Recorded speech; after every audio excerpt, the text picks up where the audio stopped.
హైదరాబాద్లో సీఎం రేవంత్ రెడ్డి మాట్లాడుతున్నారు. ఇప్పుడు లైవ్ చూద్దాం. ప్రజాప్రతినిధి హరిత విప్లవం తీసుకొచ్చిండు. ఏ ప్రజాప్రతినిధులు ఏ ప్రభుత్వాలు ఈ దిశగా ఆలోచన చేసినాయి? విమర్శలు చేసేవాళ్ళు విమర్శలు చేస్తారు. ఆ రోజున్న ఆర్థిక వ్యవస్థ, ఆ రోజున్న ఆర్థిక వనరులు స్వతంత్రం వచ్చినప్పటి నుంచి 2014 వరకు ఈ దేశానికి అయిన ప్రధానమంత్రులందరూ కలిసి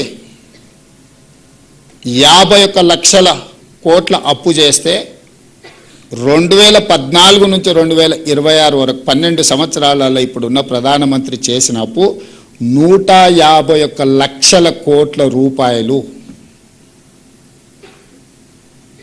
దాదాపుగా 60 సంవత్సరాలు 63 సంవత్సరాలు పదులలో ప్రధానమంత్రులు చేసిన అప్పులు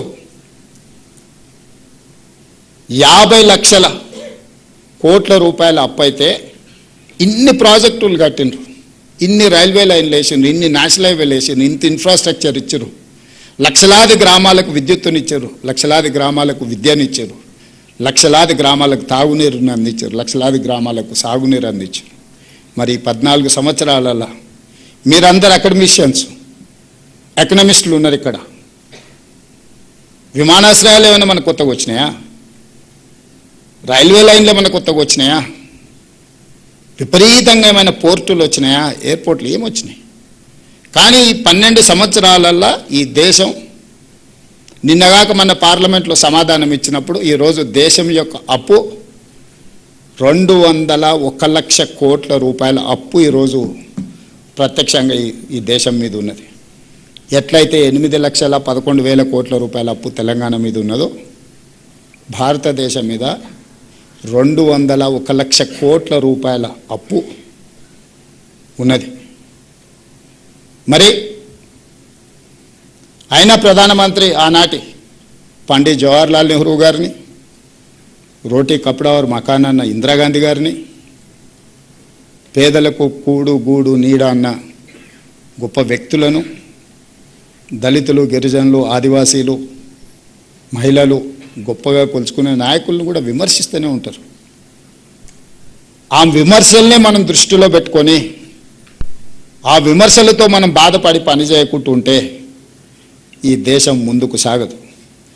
స్వతంత్రం వచ్చినప్పుడు ఒక మనిషి యొక్క సరాసరి జీవన ప్రమాణం, ఒక మనిషి యొక్క life span the time of freedom 32 years.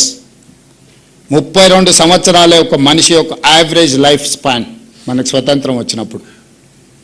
ఈరోజు లాస్ట్ ఇయర్ రిపోర్ట్స్ వచ్చినాయి, 73 సంవత్సరాలు ఒక మనిషి average life span. Today 73 years.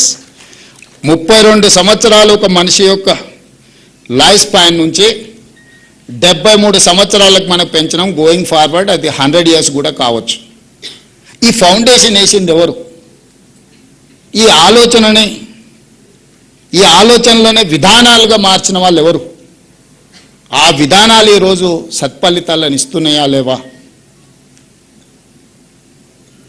చిన్న చిన్న సంఘటనలను చూపించి గొప్ప గొప్ప విజయాలుగా మాట్లాడుకుంటే, ఆనాడు జరిగిన యుద్ధంలో చైనాను ఓడించి, ఆనాడు జరిగిన యుద్ధంలో పాకిస్తాన్ ఓడించి, పాకిస్తాను కలిసి ఉంటే ఈ దేశ మనుగడకు ప్రమాదంగా మారుతుందంటే పాకిస్తాన్ని చీల్చి 2 దేశాలుగా, బంగ్లాదేశ్గా పాకిస్తాన్గా చీల్చి ఆ దేశాన్ని అన్ని రకాలుగా బలహీనపరిచి భారతదేశ సార్వభౌమాధికారాన్ని నిలబెట్టిన ప్రధానమంత్రి ఎవరు మీకు తెలీదా? నేను చెప్పాలా?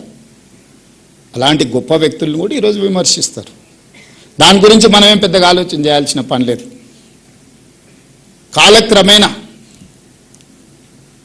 ఆహార సమస్య తీరింది, విద్యా సమస్య తీరింది. ఈరోజు మీరందరూ తండాలలో, గూడాలలో, మార్మూల పల్లెల్లో చాలామంది మీరు సింగిల్ టీచర్స్ ఉన్నారు.